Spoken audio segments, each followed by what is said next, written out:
Perkenalkan, nama saya Aulia Salsabila dengan NIM 2405 055 00006 dari kelas A Prodi Pendidikan Bahasa dan Sastra Daerah. Di sini saya akan membahas mengenai materi mengenai teori sastra.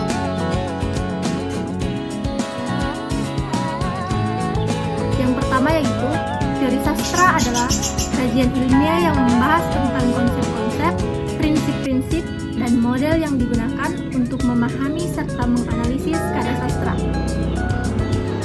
Teori ini mampu menguraikan bagaimana sebuah karya sastra dibangun, unsur-unsur dasar yang menyusunnya, serta tujuan dan fungsi karya tersebut dalam konteks sosial dan budaya.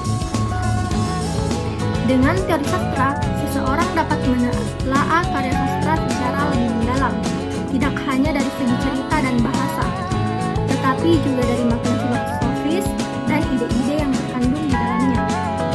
Teori sastra bertujuan memberikan analisis yang sistematis sehingga pemahaman terhadap karya sastra menjadi lebih efektif. Penguasaan teori ini penting bagi para peneliti untuk memahami nilai seni dan pesan moral dalam sastra. Adapun sejarah perkembangan teori sastra mencerminkan perjalanan panjang pemikiran manusia dalam memahami seni sastra sejak masa kuno hingga modern. Awal mula teori sastra dapat ditelusuri dari pemikiran filsuf Yunani seperti Plato dan Aristoteles yang membahas fungsi sastra dan tragedi dalam kehidupan manusia.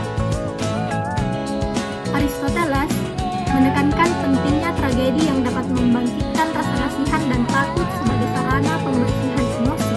Perkembangan teori sastra kemudian dilanjutkan di era Romawi, abad pertengahan, hingga Renaissance dengan fokus pada bentuk dan estetika tari.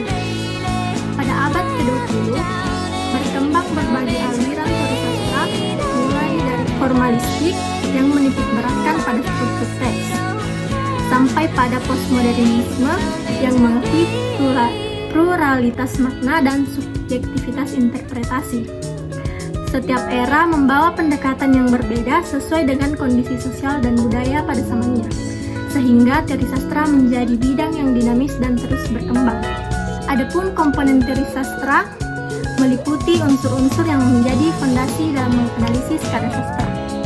Pertama adalah unsur intrinsik yang mencakup elemen-elemen dalam karya itu sendiri, seperti tema, tokoh, alur, latar, sudut pandang, gaya bahasa, dan amanat. Unsur ini membantu memahami apa yang akan disampaikan oleh teks sastra. Kedua adalah unsur ekstrinsik, yaitu faktor-faktor luar karya yang memengaruhi penciptaannya, seperti latar belakang sosial, budaya, sejarah, dan psikologi pengarang, serta kondisi masyarakat dalam karya itu. Selain itu, teori sastra juga terdiri dari berbagai pendekatan yang menentukan fokus analisis, seperti pendekatan strukturalisme yang menelaah hubungan, pendekatan sosiologi sastra yang mengaitkan karya dengan kondisi sosial, dan pendekatan psikologi yang menyoroti motivasi serta konflik batin tokoh. Komponen ini membentuk kerangka kerja yang lengkap untuk memahami dan mengkaji karya sastra secara holistik.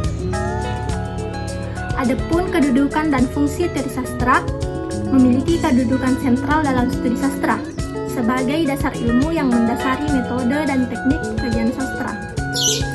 Dengan adanya teori sastra, pengkajian terhadap karya sastra menjadi lebih sistematis dan ilmiah, sehingga proses interpretasi tidak bersifat subjektif semata. Adapun fungsi utama teori sastra adalah menjadi alat bantu dalam pemahaman dan pengapresian karya sastra, menjelaskan fenomena secara ilmiah, serta membantu pengembangan karya sastra baru yang kritis dan inovatif.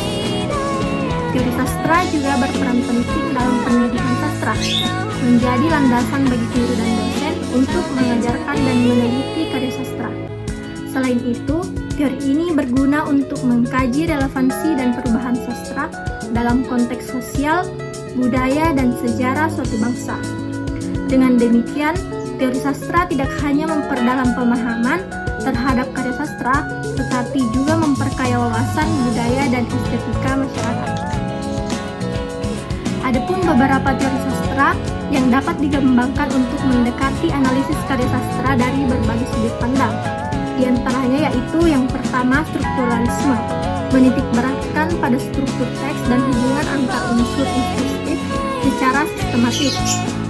Yang kedua yaitu formalistik, fokus pada bentuk dan gaya bahasa tanpa menelaah latar belakang sosial.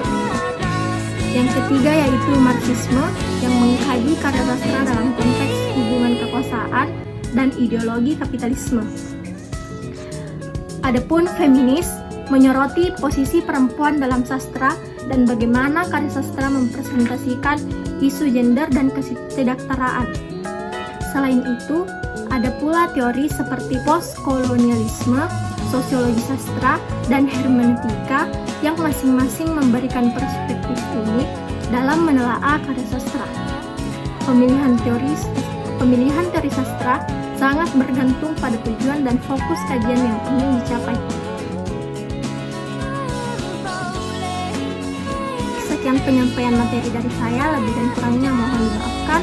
Wabillahi taufiq wal hidayah. Wassalamualaikum warahmatullahi wabarakatuh.